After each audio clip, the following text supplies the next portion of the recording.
Police quickly call an ambulance, and she is taken away.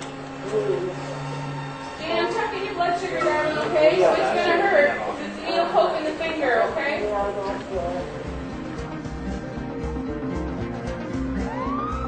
Vancouver. The pot block is on fire. Several stores and Blunt Brothers, Canada's largest marijuana cafe, go up in flames. Well, it would appear that somebody poured gasoline into the basement of Cabbages and Kings, and from there led a trail of gasoline out into the alleyway where there were several incendiary devices lit in dumpsters to guarantee that there would be plenty of flames. Someone broke into that building, went down, took a gas can, filled the boiler up, and then dragged the gas out and lit the dumpsters outside on fire. The boiler exploded, and then the whole thing went down. Something is going on in Vancouver. A matter of weeks after the pot block fire, the center of Vancouver's pot commerce moves to Commercial Drive, a more upscale and mainstream area, where it joins the Kind, the pot store. Well, much like the Phoenix, the fire has helped us rise out of the ashes and be reborn into something new. Now, there are several marijuana stores and cafes in a strip devoted to marijuana. They just blatantly went for it, just decided to do what everybody really wanted to do. You have a huge community of people who want to pay their taxes and aren't allowed to participate. Apparently, in clear view of the police, Canada's burgeoning marijuana industry is commercializing on Vancouver's Commercial Drive. And the marijuana fever continues. Just north of Toronto, police make a surprising discovery: a giant industrial grow-op. The grow operation is the size of a factory. In fact, it is a factory. It's the old Molson's Brewery. The discovery sets off a grow-op panic in Canada, and police announce that 1 in every 100 houses in Toronto may in fact be a marijuana grow-op. Today on Crime Stoppers, I thought we'd talk about how to determine if there is a grow house in your neighborhood, and here's Detective Jeff Zaman. The place will appear vacant most of the time. The house will be kept in darkness with the windows all covered up so you can't see in. There will be people coming and going late at night, and in winter, you may notice that it's the only house with a roof free of snow. What about smell, though? Do grow houses typically give off a certain aroma? They do tend to smell like marijuana. If you know where a grow house is, or even suspect where one is, call Crime Stoppers. If I was to see someone smoking marijuana in Toronto right now, should I call Crime Stoppers? Is that a good idea? Would it be appropriate? Fair question. They absolutely refused at the outset to consider the one thing that would solve their problem right away. The minister was very clear. We don't want to talk about legislation that would make it legal or regulated or taxed, because that would in fact solve the problem. I don't want to get into the philosophy of decriminalization, as to the kind of simplicity as you legalize and all goes away. This is a problem here with organized crime. Everyone in society is a victim. Those who do not remember history are doomed to repeat it. We had an experiment in the 1920s and 30s. It was called the Volstead Act, alcohol prohibition. Thousands of people were killed in gang violence. Hundreds of thousands of people were corrupted, including police officers, with bribes and various kind of underworld activities. Speakeasies blossomed, and in fact we had an entire network of the criminal underworld established within merely 13 years that tainted America. We could solve all the social problems associated with organized crime, with the dangers that the police have associated, by legalizing, regulating, and taxing this product.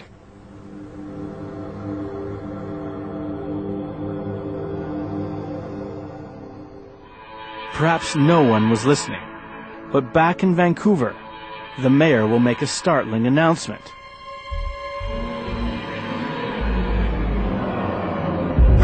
I would legalize this, and I would tax the living hell out of it. And I would ensure that every single dollar, every dollar of that tax went into the healthcare system. Every dollar. I believe that we'd be in a recession if we didn't have BC Bud. That's a fact. I mean, it is our largest agricultural crop, and it's illegal, and people are dying because of it. Not dying from smoking marijuana, dying from getting shot. All of our drug policies, all of them, are set by the United States. There is no way in hell that the United States drug policy is going to be my moral compass. Thank you. we're a sovereign nation. We should be allowed to make up our own rules. I mean, we had a prime minister who was brave enough to say we aren't going to go to war. Why shouldn't we be able to have a say on what we do within our country? Imagine if the government controlled that and was able to make money off it that would then go back into the system to help people. That's all. The Ministry of Pot, or what are we talking here?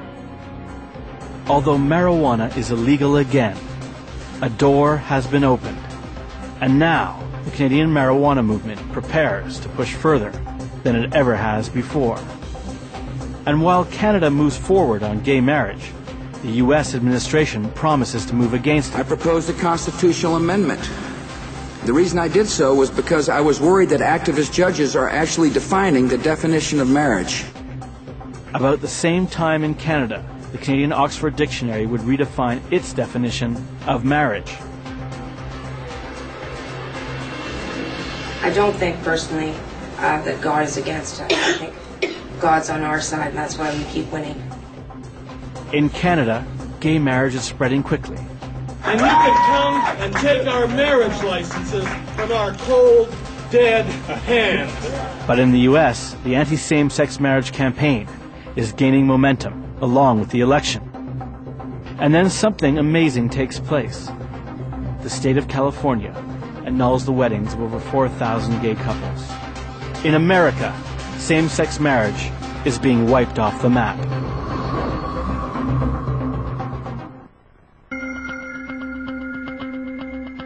In Vancouver, Dakine is an unprecedented hit. The store is pulling in as much as $30,000 a day selling marijuana and hash. There is a new customer almost every 2 minutes. Organizers agree to this interview, fearing something is about to happen. It's the Civil War, Indy.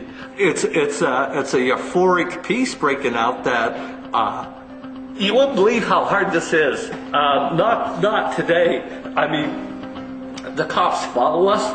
They tap our phones. They seize our assets. They throw us in jail. They beat us up. Listen, they can't do this stuff. They work for us.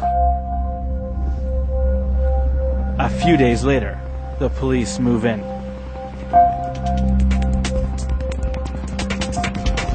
Commercial Drive is closed off, and shooting is halted across the street on the set of Hollywood blockbuster The Fantastic Four. The police drug squad goes into action.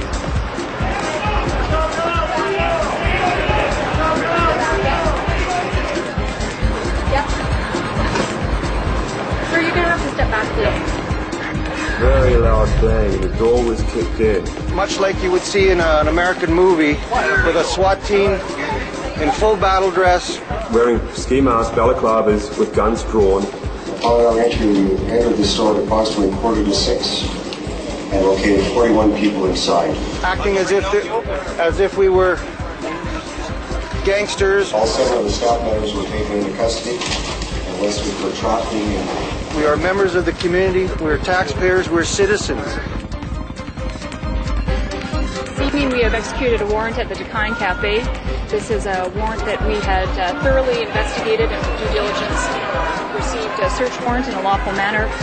We are now executing that warrant. At this point, we don't believe this has anything to do with compassion or with medical exemptions. This has nothing to do with that. This is open trafficking, and they've been very blatant and in how they've done that, and they've flaunted it as well to the community. Hearing all this yelling, what's this tell you in this neighborhood? Some people in this neighborhood certainly are very angry that you've done this. I think there is overwhelming support by other neighborhood members that want to see this shut down. The role of the Vancouver Police Department is to uphold the law. Thanks, everyone.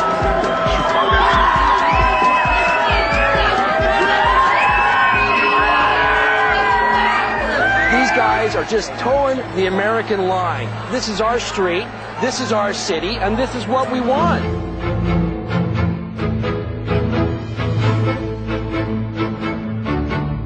Resistance is futile. I've heard that before. That's the Borg on Star Trek. I'm just telling you. 0 complaints of any harm done. The worst thing they said about this place was people were walking up and down the street high, which happened anyway. Though we were told by the mayor and Jim Green there was not one complaint about this place, and now we're hearing there were complaints. And what were the dates for complaints? Just through Crime Stoppers on the 26th. Well, I've lived here for 16 years, and I've never seen the street as clean of drug dealers as I have since this place opened. I don't smoke pot myself, and I'm against drugs, but I feel that pot is a lot less harmful than alcohol. And I think that if people can come in here and buy their pot here in a safe environment and get their money's worth, they're not going to go to the street dealers. And the street dealers realize this now, and they've disappeared. Now, you never see them. It's nothing but good. I'm actually a medical user. I'm part of the Compassion Club and for HIV, and helps me with appetite and things like that. And I was one of the first people to come to Dakine, and I think that if this place is closed down, it's because they stood up and lifted their head above the crowd and tried to do what was right, and they are